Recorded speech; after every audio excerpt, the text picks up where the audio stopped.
considero uma vencedora, uma vitoriosa. Tem 2 aninhos aí que eu tô em manutenção, mais 3 anos eu ganho a alta agora.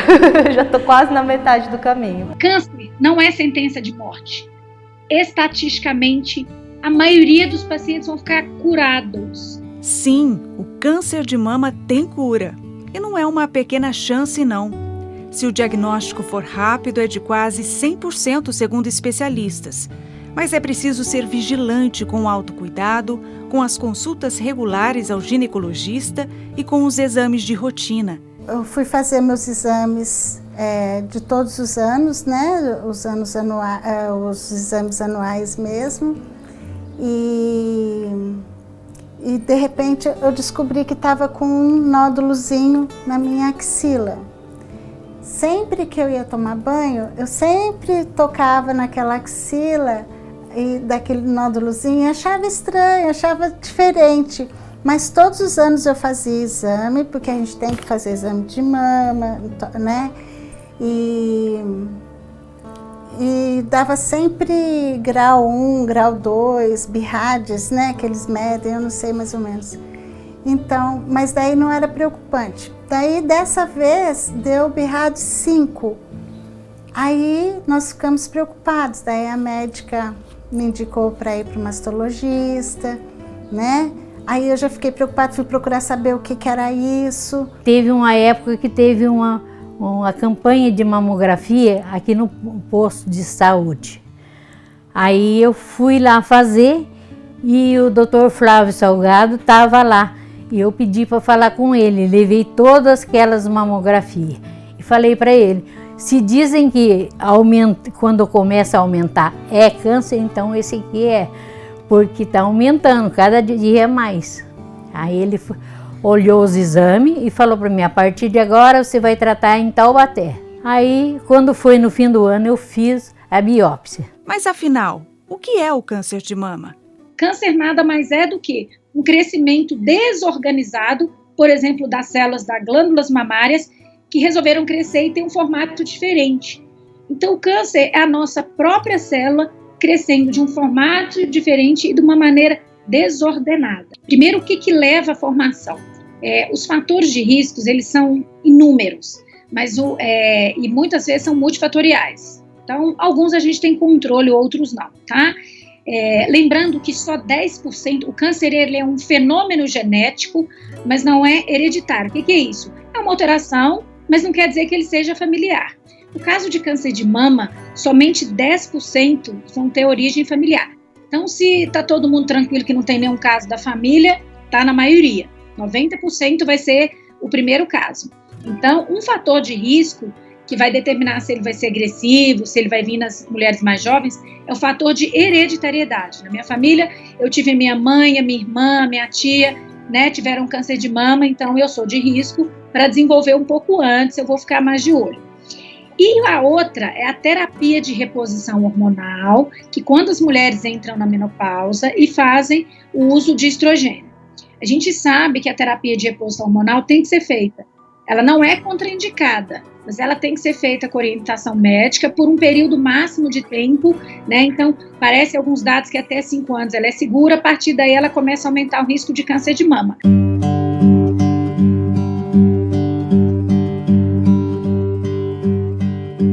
A necessidade de falar sobre o assunto começou na década de 90 nos Estados Unidos com o Outubro Rosa. E aqui no Brasil, o movimento ganhou força mesmo em 2008. E de lá para cá tem sido uma das formas mais importantes para falar sobre a doença e entendê-la sem medo. E sabe por que a cor do movimento é rosa? Porque rosa é uma cor vibrante e forte, como as mulheres. Eu acho que a informação ela é muito importante. Quanto mais a gente bate nessa tecla, melhor para os pacientes. Na verdade é Outubro Rosa, mas para a gente que luta contra o câncer é de janeiro a dezembro. Então todos os meses para a gente são importantes. E lembrar do Outubro Rosa como um mês para conscientizar todas as mulheres sobre a importância de realização dos exames de screening, né, de rastreamento, é super importante, né? Nós escolhemos um mês para lembrar, mas na verdade nunca é demais que nós lembremos todas as mulheres das nossas vidas que estão que completaram 40 anos de idade ou estão mais velhas do que essa idade a fazer os seus exames, porque realmente a cura, a chance de cura está diretamente ligada a um diagnóstico precoce, um diagnóstico inicial, e é isso que nós queremos atingir com exames de rastreamento como a mamografia. Como o Instituto Vencer o Câncer, criado por profissionais da área, como a oncologista Débora Galhato. No site é possível pesquisar informações oficiais sobre sintomas e diagnósticos e ter acesso ao que há de mais novo sobre o câncer de mama. Nós, inclusive, temos respondendo dúvidas de pacientes ou pessoas que mandam seus questionamentos para o Instituto Vencer o Câncer, e isso dá muito prazer, porque a gente, mesmo de longe, né, a gente fala que a gente consegue atingir, ajudar pessoas que estão fora de São Paulo ou que moram, inclusive, fora do país. Então, isso é muito bom, a gente prover informação de qualidade. Isso, com certeza, sem dúvida nenhuma, implica em mais chance de cura, potencialmente, mais acesso a medicações ativas. A Juceli, da cidade de Lorena, sabe o quanto é importante saber a verdade sobre a doença. Em 2017, a professora de inglês teve a confirmação de que estava com câncer de mama pela mamografia e não pensou duas vezes diante do diagnóstico. Quando chegou o resultado, eu estava tranquila e estava pronta para isso. Só que uma semana depois do resultado, eu iria viajar. Eu tinha pago uma viagem para os Santuários Marianos, uma peregrinação, mas daí a médica falou que precisava fazer a cirurgia em vez da viagem. Daí eu adiei a viagem e fui fazer a cirurgia. A mamografia ela é indicada a partir dos 40, que é quando a mama fica um pouco menos densa, começa a ter a substituição da gordura e a mamografia vai ser mais sensível. Para mulheres que têm casos familiares, a partir dos 35, a gente recomenda que elas já façam a mamografia.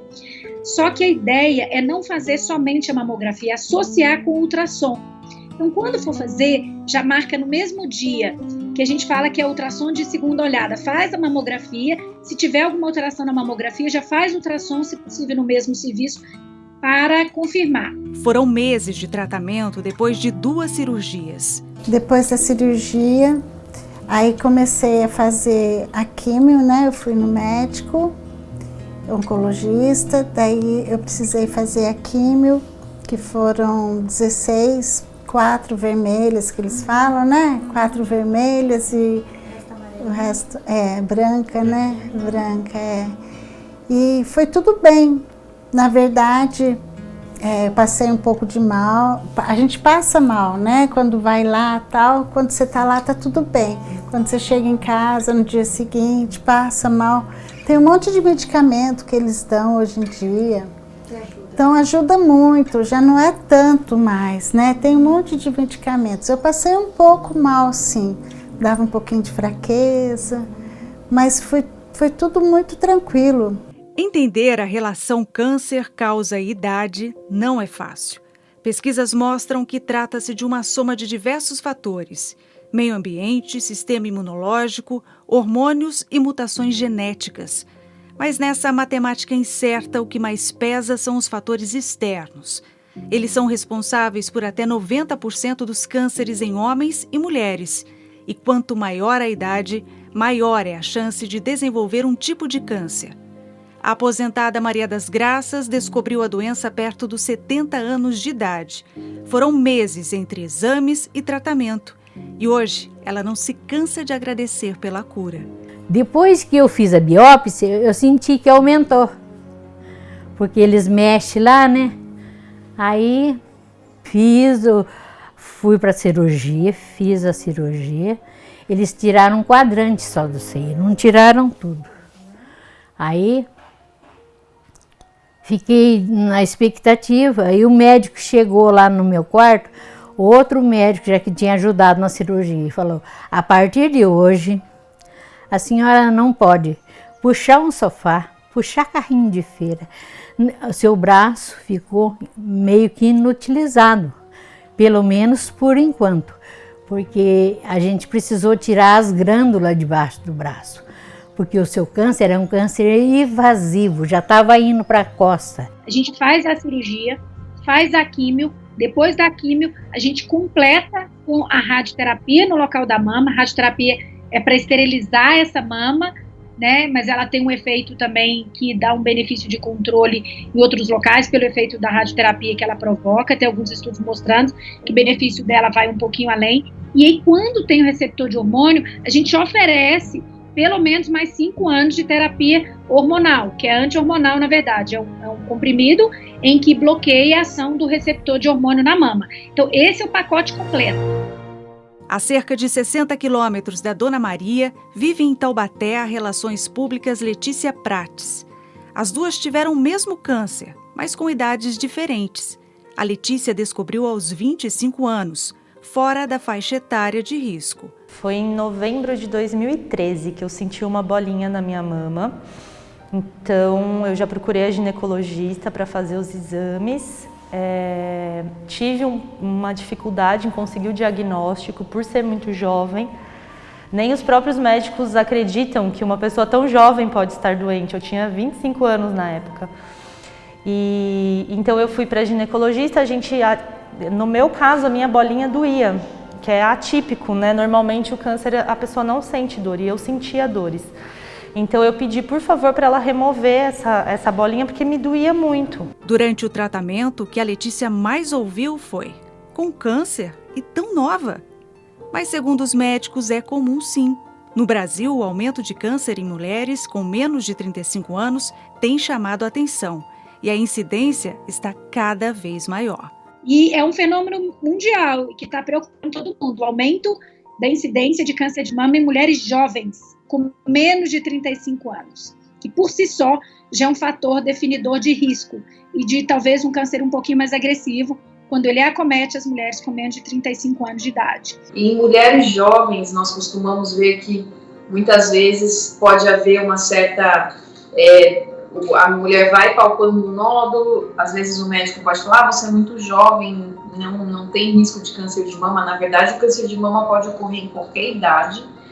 Se nós formos ver as estatísticas, 15% dos tumores de mama ocorrem em mulheres com idade abaixo dos 50 anos de idade. Então, se uma mulher tem uma alteração nova, está incomodada com o nódulo, ela deve insistir na investigação adequada e não deixar para lá, porque muitas vezes nós vemos que o nódulo não bem avaliado, ele pode, em alguns meses, aí, complicar e evoluir negativamente, né? A empresária Beatriz da Silva recebeu o diagnóstico aos 34 anos. O caso dela também fugiu às regras dos maus hábitos alimentares, do sedentarismo e do fator hereditariedade. É a primeira da família a ter câncer de mama. Eu não tenho histórico familiar de câncer de mama na minha família. Complementando a pergunta, eu amamentei, eu tenho um filho de 4 anos, então eu amamentei ele até os 8 meses. Eu não tenho, assim, nenhum histórico, isso, mas foi no exame de rotina, todos os anos eu faço, né, os exames de rotina. A médica, ela suspeitou desse nódulo e já pediu a biópsia, né? E na biópsia foi comprovado que realmente era um câncer em estágio inicial, mas era um câncer de mama. E a jornalista Flávia Augusta Tomé viveu o mesmo drama ao descobrir que estava com câncer de mama aos 32 anos, em uma fase da vida em que tudo corria muito bem ao lado da família e na profissão. A diferença foi que o câncer dela foi hereditário. No meu caso, e constatado por meio de exames, foi genético. Tem uma mutação, minha família tem uma mutação genética, minha avó teve câncer jovem, bem jovem, a minha mãe teve o câncer também um pouco mais de idade, e eu, na sequência, voltei até bem jovem. Em seguida, o médico me deu a notícia que seria interessante não apenas a retirada da mama direita, mas também da esquerda, justamente pelo fator genético, para eu não correr o risco de ter um novo câncer, não uma recidiva, mas um novo câncer na outra mama. Então, na verdade, em apenas uma cirurgia, digamos assim, eu perdi, né, as duas mamas. Se a mulher tem a mutação na família, fez o teste e a mutação está presente, aí o rastreio é bem mais precoce. Aí a partir dos 20, 21 anos, e aí ela tem que ser acompanhada por um profissional da oncogenética para fazer o aconselhamento familiar e porque a gente costuma ter diagnóstico bem mais precoce, até com menos de 30 anos. Investigar é preciso, mesmo quando o medo for mais forte. Eu vejo algumas parentes de pacientes, mães, primas, tias, não quero fazer esse exame, tenho medo de fazer esse exame. Ai, se eu descubro, tomara que você descubra, porque se a gente descobrir enquanto ele não te dá sintoma, enquanto ele está no começo, você faz um tratamento mínimo. Às vezes a pessoa está com medo de descobrir que tem câncer porque tem medo de pensar que vai fazer quimio, o cabelo vai cair. Quanto antes ela fizer o exame, quanto antes ela descobrir, mais tranquilo vai ser o tratamento. Quem procura acha e quem acha cura.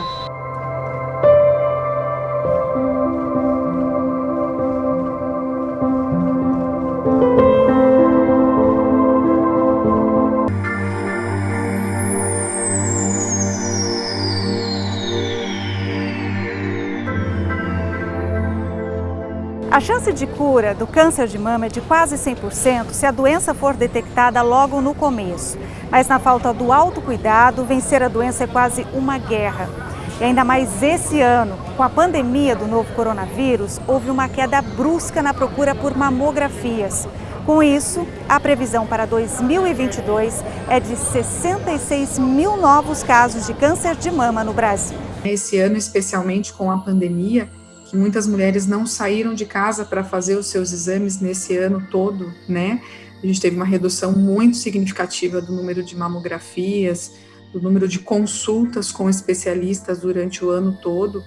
Então, acho que a gente já está numa época mais ainda de lembrar desse cuidado, caso a gente não tenha feito esse ano todo. Outubro Rosa vem com mais esse alerta ainda. Se você não fez esse ano, então vamos fazer, né? Tem mais esse reforço esse ano. Entre 2014 e 2018, as mortes provocadas por câncer de mama ocupavam o primeiro lugar no Brasil e correspondiam a 16,5% do total de vítimas entre os vários tipos de câncer. A paulistana Eufrédia Galera, a Frida, como era conhecida, não resistiu e morreu em julho do ano passado. Foram 2 longos anos em tratamento na tentativa de vencer um diagnóstico tardio.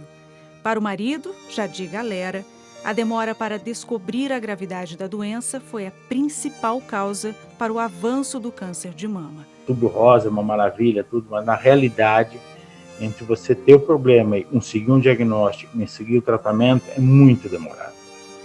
Mas em março, abril de 2010, ela conseguiu e fosse encaminhada para o Hospital Pérola Barton em São Paulo, onde ela teve o diagnóstico, porém já estava avançado, muito avançado. E deram no máximo 2 anos de vida para ela. Essa porta de acesso que a gente busca, principalmente nesse Outubro Rosa aí, né, melhorar, vai ser essencial para a gente ter esses tratamentos o quanto antes, já que o diagnóstico precoce tem sido um pouco complicado, né, a gente busca com educação, com informação em saúde sempre, né, entre a comunidade, mas a gente precisa realmente regulamentar essas leis dos 30 e 60 dias o quanto antes, para que o tratamento possa ser instituído o quanto antes também. Mas o câncer não a impediu de realizar seus sonhos. Entre uma quimioterapia e outra, Frida embarcava no veleiro que ela ajudou a construir. Para ela, o vento no rosto era o melhor remédio. Foi assim que, junto com a família e parceiros, criou o Instituto Velejando contra o Câncer e passou a se dedicar também ao processo de cura de outras mulheres. Eu falei, vamos aproveitar o tempo que nos resta. E eu vou te falar, ela viveu isso tudo intensamente. E sempre que possível, ela ajudava as mulheres. É uma que tinha dificuldade, ela ajudava. Nós chegamos na Câmara Municipal de São Paulo, nós tivemos apoio de uma deputada estadual fora de série, depois o departamento jurídico dela à nossa disposição, para se a gente precisasse de medicamento. Nós chegamos a recorrer à justiça por conta de medicamento. O atendimento no fórum foi fora de série. Todas as pessoas, engraçado, onde ela chegava, ela abriu o sorriso e as portas eram abertas. Então, ela sempre lutou muito, até o último momento. No dia eu cheguei para ela, falei, filho, o doutor Pedro pediu para me te levar para o hospital. Eu não tenho mais como cuidar de você em casa.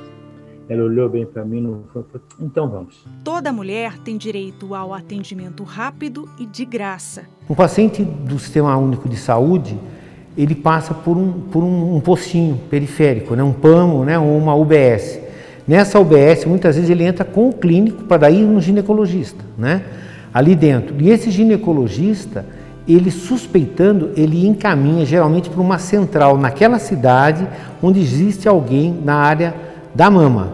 Pode ser uma coisa benigna, pode ser uma coisa maligna. Se for cirúrgico, aí chega para, a gente chama do terceiro degrau, que é a área mais especializada. E ali não tem só eu, como cirurgião oncológico na área da mama, como também os radioterapeutas, oncologistas clínicos, que vão estar envolvidos nesse tratamento. Tá? Esse é o caminho. Às vezes o mamógrafo não funciona, está quebrado, às vezes o funcionário faltou, aí você tem que fazer um novo reagendamento, aí só tem disponibilidade para dali 4, 6 meses. Então, tudo isso vai retardando o início do tratamento, que, como todo mundo sabe, qualquer doença, quanto mais precocemente for diagnosticada, maior a possibilidade de cura e muito menos custoso para todo mundo, menos custoso para o paciente, menos custoso para a rede pública de saúde, menos custoso para a sociedade, que na verdade é quem patrocina isso por meio dos tributos que todos nós pagamos. Então, o câncer é uma doença silenciosa. Por isso, a necessidade da mulher fazer este exame, essa mamografia, pelo menos uma vez por ano, que é um período de tempo, é um intervalo suficiente para garantir que ela tenha um atendimento imediato, pelo menos nesse prazo de 60 dias, que a lei também estabelece, e inicia esse tratamento, seja com uma cirurgia que ela vai ter que fazer, seja com uso de medicamento, seja com quimioterapia, o médico vai decidir.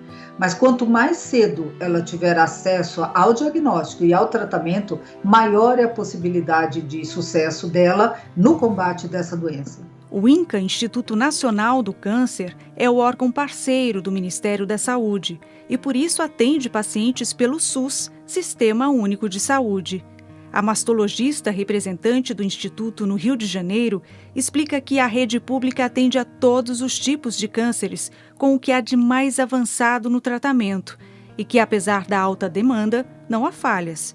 O problema seria outro. Existe aqui no Rio de Janeiro um sistema de regulação. As pacientes que tenham alguma anormalidade da mama, elas procuram o serviço de saúde, lá são diagnosticados, são encaminhadas para biópsias, são diagnosticados os resultados positivos, câncer de mama ou diversos cânceres, são colocados num sistema de regulação online, e esse sistema de regulação, ele avalia e coloca em determinados hospitais, do qual, dessa rede onde o INCA faz parte. O problema é, até ela chegar aqui no INCA, muitas vezes há uma demora. Por quê? Porque o diagnóstico atrasa, às vezes ela não tem acesso à biópsia, não tem acesso à mamografia, o SUS tem realmente uma dificuldade, né? Há muita procura. Então, na verdade, o que acontece é o atraso para ela chegar aqui. No momento que ela chega, a gente tem um tratamento adequado, a gente tem todas as condições de fazer esse tratamento do tempo privado. Quando o sistema falha, a justiça tem o dever de entrar em cena. Acho que se puder melhorar alguma coisa, nós temos que melhorar a agilidade do Sistema Único de Saúde para que, uma vez diagnosticado, esse tratamento possa ser rapidamente iniciado para que ela tenha uma preservação da vida e da qualidade de vida necessária, como todos nós temos, até em função da dignidade que a própria Constituição diz, que é um princípio que rege a nossa conduta e rege a administração pública. Sem contar os outros benefícios. Tem direito à isenção do imposto de renda, é uma isenção que tem que ser comprovado por meio de perícia do próprio órgão, então é uma perícia que vai ser feita dentro da própria União, na Receita Federal, por ordem da Receita Federal, para que ela tenha acesso a esse benefício. Se ela tiver alguma dificuldade de dirigir, por exemplo, ela pode comprar um carro com isenção do ICMS, do IPI, não vai pagar IPVA também, tem que ficar com este veículo pelo menos por 3 anos. ela tem direito ao auxílio-doença, tem direito ao saque de fundo de garantia, se ela estiver trabalhando, tem direito ao saque de PIS, PASEP também. Então, são vários direitos, além daqueles direitos que ela tem em relação à saúde mesmo. São direitos paralelos, que todos eles destinados a minimizar esse estágio, principalmente dependendo da condição da paciente, né? O atendimento bem-sucedido logo no início, seja público ou particular, vai refletir nas chances de cura da paciente. Lembra da Dona Maria das Graças, da cidade de Lorena? Ela foi atrás do direito de ser tratada pelo SUS e conseguiu.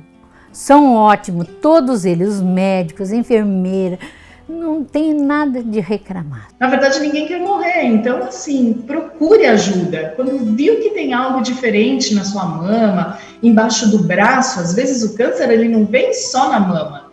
Embaixo do braço, se aparecer um carocinho, né, fica atenta e realmente procurar um médico, atendimento médico. Né? Se você não puder, não tiver condições, peça para um amigo, alguém vai te ajudar. Outro socorro às mulheres que tratam o câncer de mama são os grupos de apoio. Quem tem acesso à internet pode buscar informações nos sites oficiais de institutos de tratamento e pesquisa, ou ainda participar diretamente de programas de reabilitação física e psicológica em casas de acolhimento que podem estar ligadas ao poder público ou criadas por voluntários.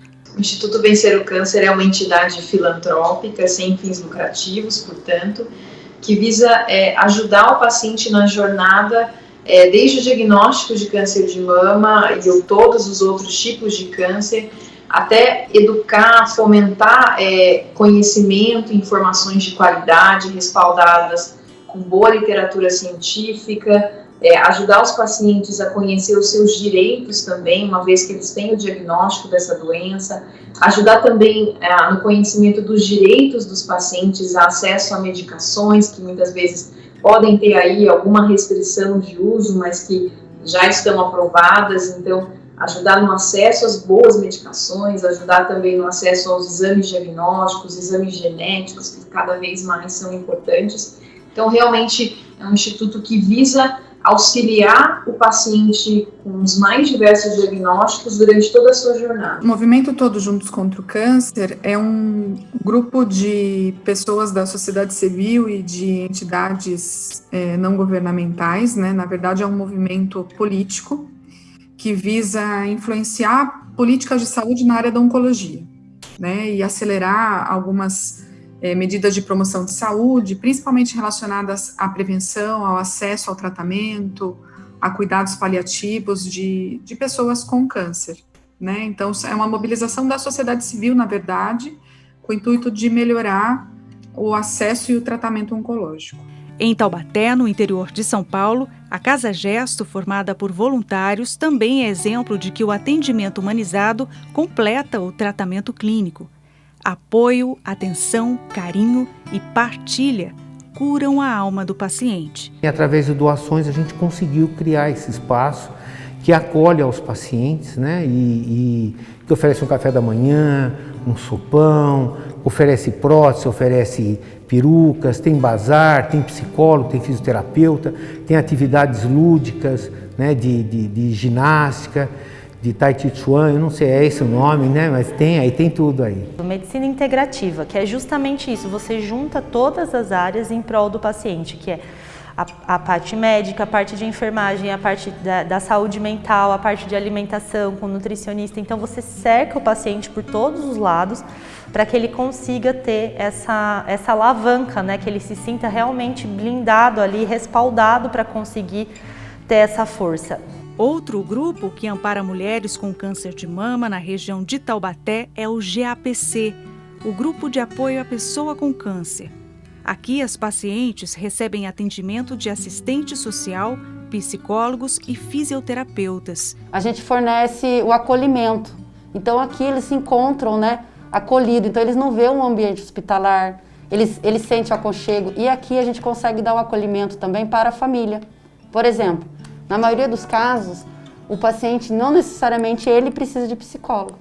às vezes é o cuidador, o esposo, a esposa, que precisa do acompanhamento psicológico para estar conseguindo entender o que está acontecendo na vida do casal, na vida do filho e tudo mais. A Silvia Helena é uma paciente assídua e sempre que o medo da doença aperta, é aqui que ela se sente à vontade para desabafar. A boa conversa e a atenção são como remédio para a dor da alma. Que eu passo na psicóloga, né? Ela conversa muito comigo, me dá forças, né? E passo na fisioterapia, porque depois que você tira a axila, você perde o movimento dos braços, né? Aí você não fica debilitado, não pode erguer peso, né? Tem muita coisa que você não pode fazer com o braço. Daí aqui eles fazem a drenagem linfática. Então eu passo nela e na psicóloga. Para mim é bom, porque em casa eu tenho que ser forte, né? Aí lá eu não posso chorar, mais difícil, né? Tem muita gente envolvida. E aqui ela me ajuda, porque eu conto para ela, eu choro com ela e ela me dá força. No GAPC, ela ganhou uma amiga, a Lúcia Helena. A aposentada já passou por todos os protocolos do tratamento e pelo menos uma vez ao mês vem a consulta da fisioterapeuta para aliviar as dores que ficaram depois da cirurgia da mama.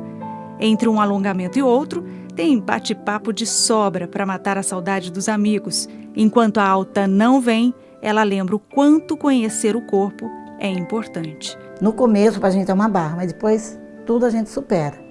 Esse negócio de ficar careca, vai perder o cabelo, mas depois a gente acostuma, né?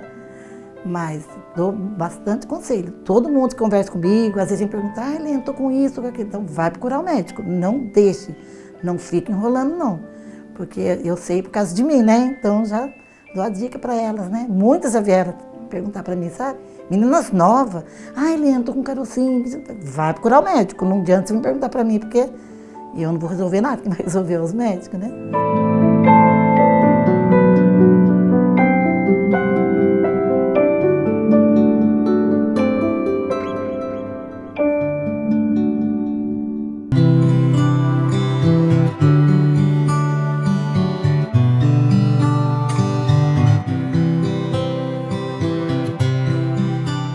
Quando uma pessoa recebe o diagnóstico do câncer de mama, quem convive com ela e quem ama também passa a ficar um pouco doente, porque é impossível não sofrer por quem a gente ama, né? E eu também passei por essa experiência com a minha mãe.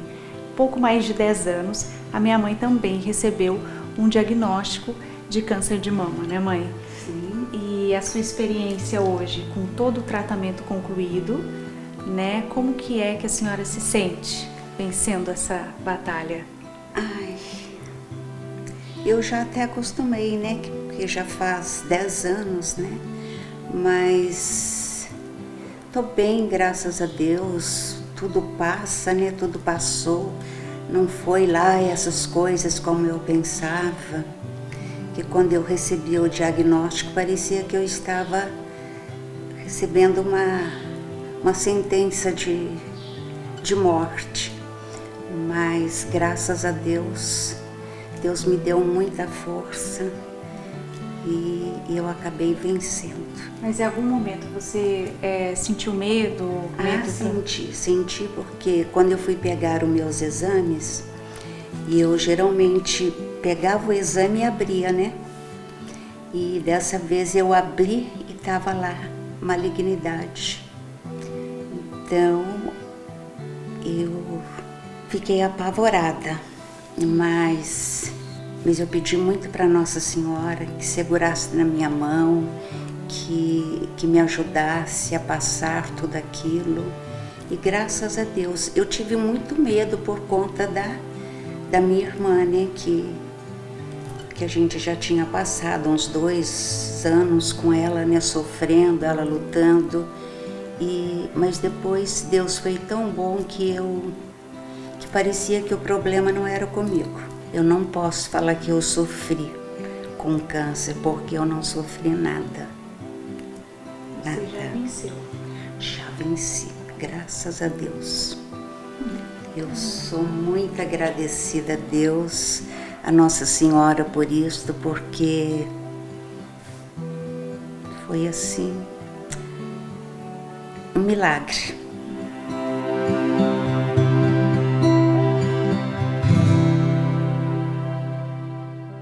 Muitas mulheres que recebem o diagnóstico do câncer de mama vivem a angústia do tratamento, da recuperação e também da vaidade.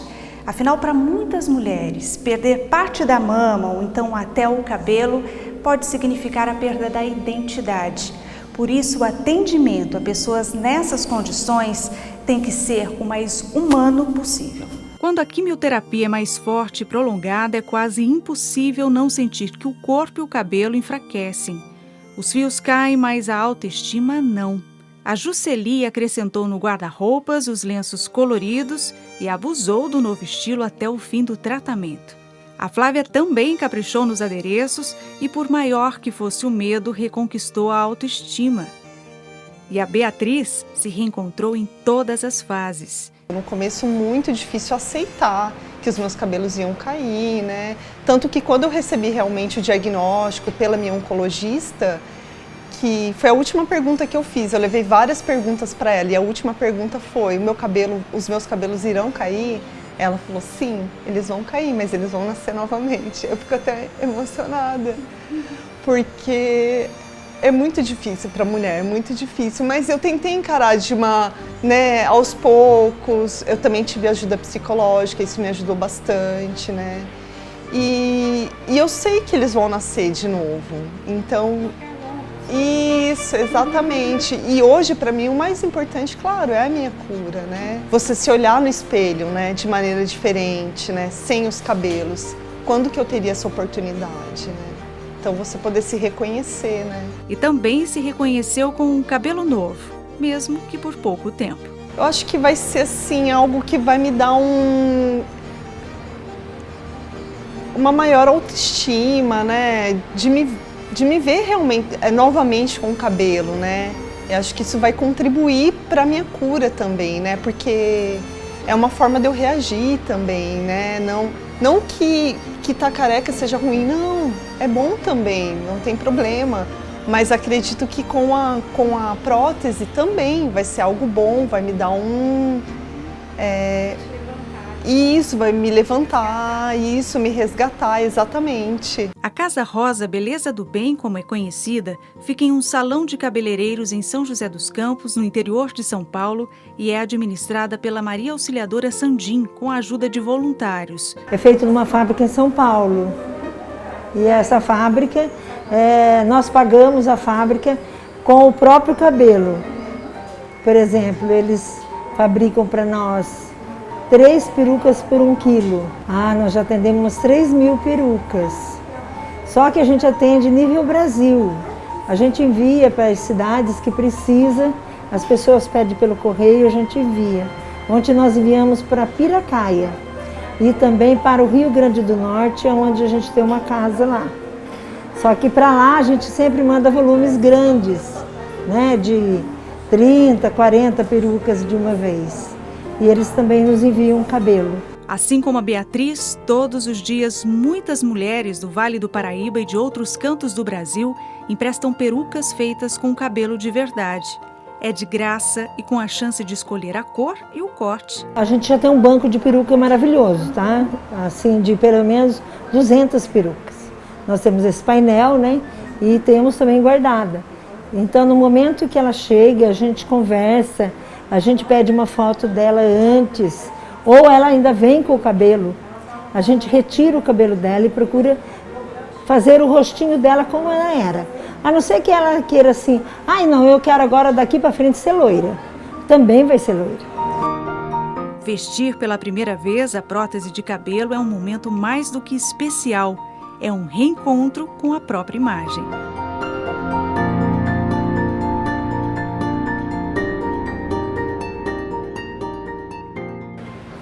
Ficou lindo, né? Você acaba... você volta assim, né? Acho que você se identifica, né, com o cabelo. É um resgate, né? Logo, logo, o cabelo da Beatriz vai crescer, o tratamento vai acabar e a vida vai seguir o ritmo. É uma nova mulher, é uma nova Beatriz. É uma mulher com mais coragem, com mais força, pronta para enfrentar agora esse câncer. É uma coisa de Deus, que a gente sente assim um prazer imenso de poder fazer isso, sabe? E os voluntários também, sempre eles estão emocionados, sabe? Que cada caso é um caso, sabe? Hoje, por exemplo, a gente atendeu hoje de manhã uma família. Veio o marido, a pessoa que precisava da peruca, né? E as amigas. E elas estavam sem saber o que fazer, chorando, emocionadas, se abraçavam e tal. E a gente fez a retirada do cabelo dela, o marido também retirou o cabelo e nós colocamos uma peruca linda, que ela ficou maravilhosa, ela saiu super feliz. Nossa, ela falou que não acreditava que tudo que ela estava passando antes de chegar aqui ia desaparecer, que ela estava com o coração assim cheio de alegria. Ninguém escolheu ficar doente, mas a vida tem dessas coisas. É um processo longo, né? Mas eu sei que eu sou uma pessoa muito amada, eu sei que eu sou uma pessoa muito amada por Deus, eu sei que eu não estou nessa vida, eu não estou aqui por acaso, né? Deus tem alguma missão para cada um de nós e o meu não é diferente. No caminho surgem pessoas especiais que se dedicam para orientar e defender quem está perdido. Não fomos nós que fizemos a lei, tá certo? Então, se a lei existe concedendo esses direitos e esses privilégios, essa lei tem que ser cumprida. Profissionais e voluntários que doam tempo e atenção. Eu acho que assim, o paciente oncológico, ele precisa de um apoio multidisciplinar. Ele não tem como fazer só o tratamento do câncer sem ter uma equipe multidisciplinar de apoio. E ainda se dedicam para encontrar o melhor caminho para a cura. Nós conseguimos os tratamentos mais atuais, nós temos todo acesso, nós temos acesso à pesquisa clínica e nós podemos oferecer, felizmente nós podemos oferecer a paciente do SUS, aqui através do INCA, todo o tratamento do câncer, especificamente do câncer de mama, né, que é a minha área. A gente consegue fazer um ótimo diagnóstico, fazer um ótimo controle. Nós temos um centro radiológico de ponta, com mamógrafos extremamente modernos, e temos métodos de biópsias também extremamente modernas, de métodos não invasivos de biópsias à mama. E também no tratamento nós conseguimos tratá-las com, por exemplo, quimioterápicos mais atuais, nós conseguimos tratá-las com imunoterapia, algumas vezes nós conseguimos tratá-las com Herceptin, que é um medicamento extremamente eficaz, que é pacientes que têm tumores que respondem a esse medicamento, nós conseguimos excelentes resultados. Então nós podemos oferecer todo o tratamento atual do câncer de mama para nossas mulheres de forma gratuita. Acredite no seu médico, tá certo? Sinta nele, e vocês mulheres são especialistas. Eu acredito nesse sexto sentido, ou nessa intuição feminina. Então, você quando olha o olho do seu médico ou da sua médica, leia a alma dele e veja o envolvimento que ele tem com você, que não vai ser uma coisa basicamente técnica, tá? Confie nele, tá certo? Ouça corretamente as instruções dele, tudo que ele falar. E sempre não vá para casa com dúvidas, tire as dúvidas, esclareça, saia tranquilo. E se você muitas vezes ouve uma informação ruim fora, traga essa informação e conversa com o seu médico. Ele é a pessoa mais orientada para te esclarecer com segurança com relação a isso. Enquanto isso, a Flávia cuida do corpo e da alma no lugar que ela escolheu viver. A Letícia faz planos para criar uma plataforma na internet para ouvir e auxiliar jovens em tratamento de câncer. O Jadir, marido da Frida, espera ansioso pelo dia em que vai voltar para a água e tocar o projeto Velejando contra o Câncer. Então, assim a vacina sair, o pessoal for vacinado, já tenho um contato com o pessoal lá do Hospital Perla Byton, eu tenho o pessoal da psicologia lá, eu tenho muito contato com eles, e assim que sair isso, eu já vou entrar em contato para organizar um novo passeio. E a Dona Maria das Graças segue sem pressa alguma. Entre uma oração e outra, rega a vida com muita fé e esperança. O quintal dela tem árvores antigas carregadas, mas ela espera mesmo pelos abacates que estão crescendo e vão dar frutos no ano que vem. Eu não sei se amanhã estou viva, se na parte da tarde estou viva, mas eu tenho que aproveitar o momento agora muito bem, porque é uma bênção de Deus eu estar aqui hoje.